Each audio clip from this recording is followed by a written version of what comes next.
Hi, welcome to How to RPG. My name is Fred Wheeler, and today I want to talk about role-playing games. Monsters is my topic. Solo monsters in your role-playing games. Now, this has always been an issue.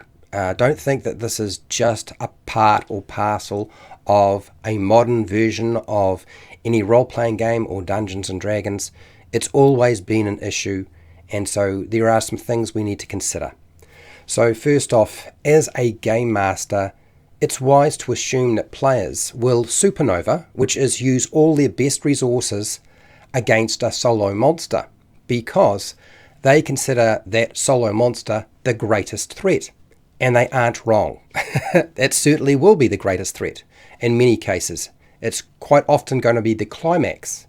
Action economy is always a problem that leads to more issues when you're using a solo monster in your battles. So the easiest way to avoid a single monster complication is simply not to use them and to add additional monsters to your combat encounters, your battles, your fights. There are a couple of ways we can do this. A solo monster combined with minions, these are minion monsters that can be killed with a single blow, will force players to spread their attacks out rather than just targeting just the solo monster. This is not always the case if they're using ranged attacks though. Unfortunately, something like an area effect spell or an attack from a single player will usually obliterate all of your minion monsters in one round. And therefore you will have to bring more on to the battlefield to be able to get soaked up. But you're only really tying up one player who's going to use area effect spells or attacks. Otherwise, you can assign a few bodyguards to your solo monster to help distract the player's attacks and help protect your solo monster. The only problem is you no longer have a solo monster because it's not on its own. Lair actions are really useful for increasing a monster's actions while making your environment dynamic. We want to make the environment that we're fighting in dynamic and interesting and have it do things, and this is what a lair action will do, or environmental effects. Something like the legendary action from Dungeons and Dragons 5e has actually been around a long time. It may not have been called that, but this is where a solo monster can use a reaction, and it's going to use that after the end of a player's turn. So it's taking its turn on somebody else's turn, or at least after somebody else's turn.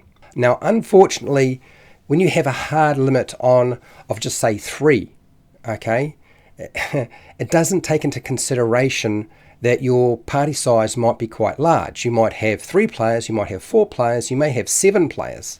So having a hard limit of only 3 legendary actions kind of puts you in a straitjacket that you can't solve when you're using a larger group of players. So to compensate for a group size, it's probably wise to use legendary actions with your solo monster after every single player's turn, because this is actually then staggered for the size of your party.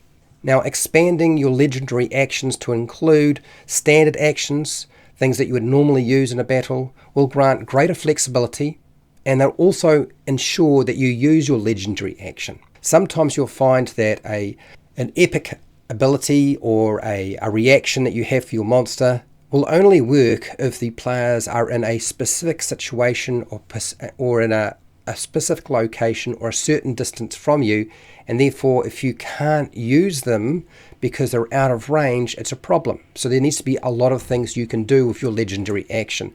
So I would expand that to help alleviate that problem. Now, more actions for a solo monster can be built into your stat block, rather than just restricting it to the options your player characters have, which is they get to move, they get 1 action, and maybe they get a subset, some sort of smaller action they can do, a free action or something like that. So you can do this by adding in extra actions or extra attacks, using something like multi-attack in 5e, bonus actions, minor actions, swift actions, or free actions. All of these will help give the monster more actions they can perform rather than limiting them. Remember, when you have a large party, they have a lot of things they can do.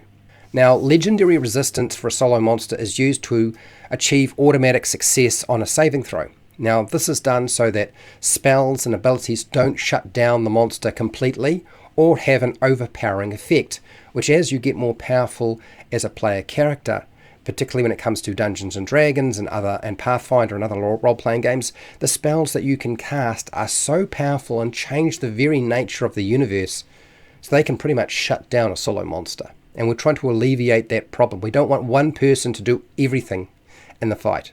Now, the problem with having a set number of legendary actions like 5e generally will only give you 3, something like an automatic saving throw, when you have a hard limit, it means that the players can predict how many they need to use up before they don't need to worry about using them up anymore.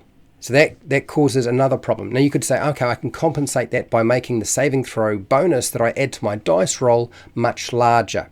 Yes, you could do that. When it comes to a solo monster, you need to have a lot of hit points or health for them to survive long enough to present a challenge to your player characters, because they're going to take all of the damage. It's a solo monster, there's nobody else to attack. So they need to be able to soak up all of that damage. So you need to be able to kind of guesstimate roughly how much damage your party of players can put out per round. Now, damage output by a single monster needs to be quite significant. It also needs to be greater than normal. Why? Because it's the only monster reducing the player character's resources. And resources might be health or hit points, it might be spells, it might be special abilities, whatever it might be. That monster needs to be able to dish out a lot of damage. And because health and hit points are a resource, you only have a finite number of it. Trying to whittle that down is going to be quite important. Now, there are certainly other ways you can affect a battle by having in conditions that it can impose on the player characters.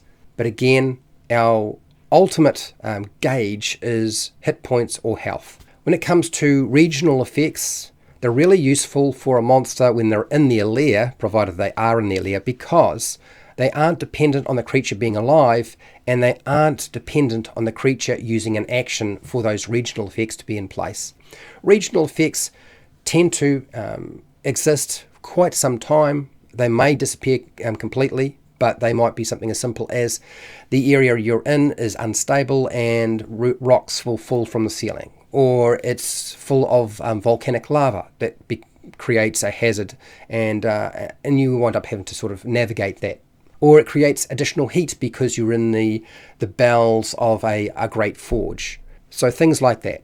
Now, when it comes to making adjustments to your solo monster, because you probably will have to do so, there are some things you need to do. First off, trial and error testing is really important with your particular player group.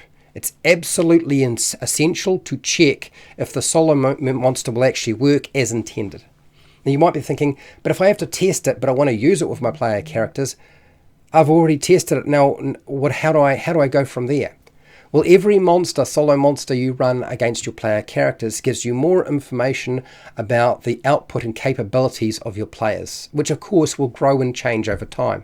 But you will have to accept that you will make mistakes, and you'll need to perform adjustments. So that means that the next monster they face as a solo monster, if it was easy, you need to make stronger than it was before. And you just keep doing that. It's kind of like putting your hand into a pot of water as it slowly heats up. You need to gauge when I need to take my hand out of the water when it's too hot. That's what you're aiming for. Trial and error. Unfortunately, no other way to do it successfully, because there is no mathematical formula that will gauge things perfectly. It doesn't matter what system you're playing, really. I know people don't agree with me in that case, but look, it's always been around. Lots of versions of Dungeons & Dragons have played, even Pathfinder, and solo monsters always get wrecked, or they wreck the player characters, depending on what's been done with them.